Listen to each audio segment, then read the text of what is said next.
বিসমিল্লাহির রহমানির রহিম। আলোচনার শুরুতে আমি মোহাম্মদ জিয়াউর রহমান আজকের আলোচনা করব ডোনাল্ড ট্রাম্প ও ডক্টর মোহাম্মদ ইউনূসের সাথে সম্পর্ক উন্নয়নের নিয়ে। অনেকেই মনে করছে ডোনাল্ড ট্রাম্পের সাথে ডক্টর মোহাম্মদ ইউনূসের সম্পর্ক ভালো হবে না, কিন্তু 5ই নভেম্বর ডোনাল্ড ট্রাম্প জয়লাভ করার পর ডক্টর মোহাম্মদ ইউনূস তার শুভেচ্ছা বার্তায় তিনি লিখছেন, বাংলাদেশ ও যুক্তরাষ্ট্রের সাথে সম্পর্ক এগিয়ে নিতে তিনি মুখিয়ে আছেন। মূলত ডক্টর ইউনূসের সাথে ট্রাম্পের 2016 সাল থেকে ট্রাম্প ও ইউনূসের মধ্যে দ্বন্দ্বের সূত্রপাত। ডোনাল্ড ট্রাম্প 2016 সালে মার্কিন প্রেসিডেন্ট নির্বাচিত হওয়ার পর ডক্টর মোহাম্মদ ইউনূস বলছিলেন যে ডোনাল্ড ট্রাম্পের জয় একটি সূর্যগ্রহণের মতো, এবং তিনি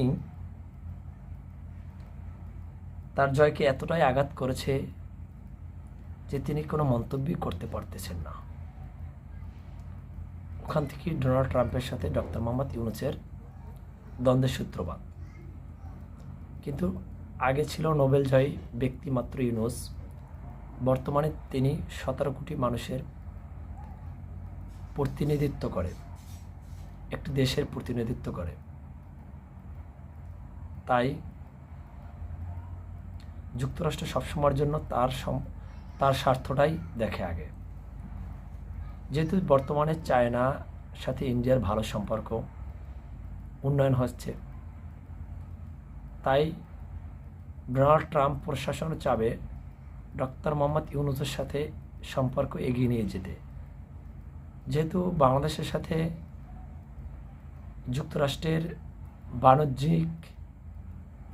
বাণিজ্যিক একটি মূলত ব্যবসায়িক ক্ষেত্রে ভালো একজন অংশীদার, তাই বাংলাদেশের সাথে চীন অথবা ইন্ডিয়াই তো মূলত ভালো বন্ধু যুক্তরাষ্ট্রের।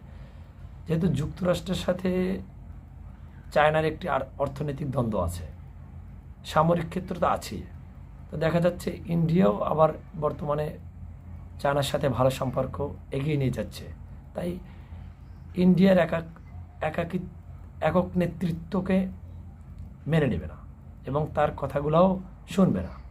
তাই বিশেষজ্ঞরা মনে করে নির্বাচনের আগে ট্রাম্প যে একটি টুইট পোস্ট করেছিলেন, ওটা তার নির্বাচনী প্রচারণার মাত্র, তার নিজের স্বার্থকে হাসিল করার জন্য বলেছিলেন। যেহেতু